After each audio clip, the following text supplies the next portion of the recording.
चलें।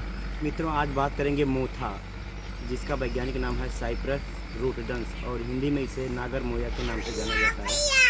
और यह बहुआयामी एक घास है जो आपकी सब्जी वर्गीय फसलों में और तमाम खेतों में यह घास बहुत आय से मिलता है। आप देखेंगे कि यह पूर्ण रूप से किसी तरह से ये समाप्त नहीं हो पाता है और इस तरह तरह की दवाइयाँ लोग इसमें प्रयोग करते हैं जो समाप्त नहीं होता है और फसलों को काफ़ी प्रभावित करता है। तो आज उसी के बारे में बात करेंगे, इस पे किस तरह से हमें ये इस घास को समाप्त करना है जो बहुत ही हद तक ये समाप्त हो जाता है और बढ़िया से, ताकि आपकी फसल पर इसका कोई प्रभाव ना जाने पाए। तो सबसे पहले अगर हम इस दवा को इस घास को समाप्त करने के लिए एक दवा आती है जिसे हम हालोसल्फ्यूरान इथाइल के नाम से जाना जाता है, जो तमाम कंपनियां कई नामों से बनाती है।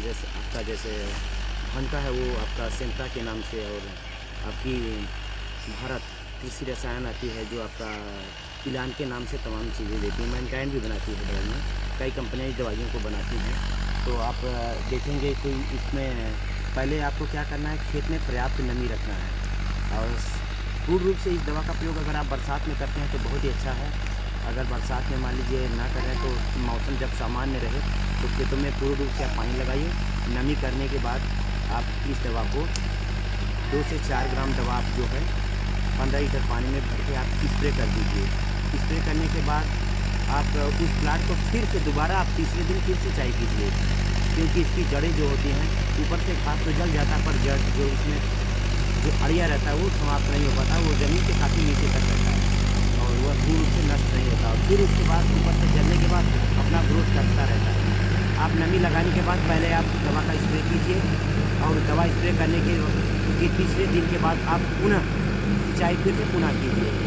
फिर तीसरे दिन के बाद आप 7वें दिन उस खेत में फिर से आपको पुनः सिंचाई करनी है और 7 दिन जब सिंचाई हो जाए तो आपको पुनः 14वें दिन सिंचाई करनी है। इस प्रकार से जब आप इस दवा का प्रयोग करने के बाद इस तरह से सिंचाई करेंगे तो इसकी जो नीचे जो इसके इसमें जो अड़ी रहती हैं वो भी नष्ट हो जाएंगे और वर्षों तक ये घास आपको उस ज़मीन में उस भूमि में उगेगा नहीं। ये काफ़ी हद तक इस दवा के माध्यम से इसमें रोकथाम होता है। लोग क्या करते हैं कि दवा को एक बार स्प्रे करने के बाद उसमें कोई कार्य नहीं करते हैं, जबकि उसको आपको तीसरे दिन, 7वें दिन और 14वें दिन 3 प्रकार से आपको 3 रूप में इस दवा को जो है आपको इसमें से पानी की सिंचाई करना है, तब जाके यह घास जो होती है वो नष्ट होती है।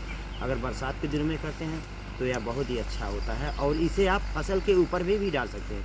जैसे कुछ फसलें हैं, लता वाली कुछ फसलें हैं, आप उस पर प्रयोग कर सकते हैं कि हमारी फसल बची रहे, जले भी ना और ये दवा भी हमारा काम कर जाए। जैसे आप में कद्दू है, लौकी लगा हुआ है, परवल है, आप इन चीज़ों में, नेनुआ है, आप इन सारी चीज़ों में, और मक्का है और उसके बाद गन्ना है, इन चीज़ों में अगर फसल आपने कोई फसल लगाई भी हुई है तो आप फसल के ऊपर भी आप इसका छिड़काव कर सकते हैं, जिससे फसल को कोई नुकसान नहीं, कोई हानि नहीं होता।